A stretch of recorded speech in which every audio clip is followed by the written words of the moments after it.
வியாழக்கிழமை கரெக்டா ஆஜராயிராரு பிரஸ் மீட்ல ராமதாஸ் ஐயா.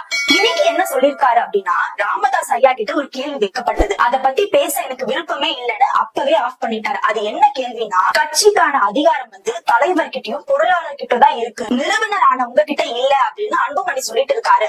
அத பத்தி நீங்க என்ன ஐயா நினைக்கிறீங்க அப்படின்னு கேட்டதுக்கு, அத பத்தி எனக்கு பேசவே விருப்பம் இல்ல அப்படின்னு அப்பவே அந்த கேள்வியை நிறுத்திட்டாராம். அதுக்கப்புறம் என்ன சொல்லிருக்காருன்னா, நான் ஒற்றை மனிதனா கிராமங்களுக்கு போயிருக்கேன், போய் இந்த கட்சியை வளர்த்தெடுத்திருக்கேன், இப்ப வரைக்கும் இந்த ஊம ஜனங்களுக்காக நான் பாடுபட்டுட்டு வரேன். அப்படி இருந்தும் சில செய்திகள்லாம் என்ன ரொம்ப மனவேதனைக்கு உள்ளாக்குது, சில செயல்கள்லாம் என்ன ரொம்ப காயப்படுத்துது அப்படின்னு மறைமுகமா அன்புமணியுடைய செயல்பாட்டை தான் ராமதாஸ் ஐயா சொல்லியிருக்காரு அப்படின்னு சொல்லப்படுது. அப்படி இருந்தும் அந்த மாதிரி மனவேதனைகளை புறம் தள்ளிட்டு மக்களுக்காக நான் களத்துல வந்து நிக்கிறேன், மக்களுக்காக பாடுபட்டுட்டு இருக்கேன் அப்படின்னு அந்த பிரஸ் மீட்ல ராமதாஸ் ஐயா சொல்லியிருக்காரு.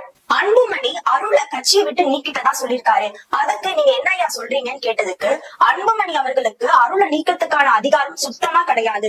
ஏன்னா அருள் வந்து ஒரு கொறடா தலைவர், அவரை நீக்கணும்னா நிறைய ப்ரொசீஜர் இருக்கு, அது அடிப்படையில தான் அவரை நீக்க முடியும். அதனால இப்ப வரைக்கும் கட்சியில அருள் இருக்காரு அப்படின்ற ஒரு தெளிவான கருத்தை இந்த பிரஸ் மீட்ல சொல்லியிருக்காரு.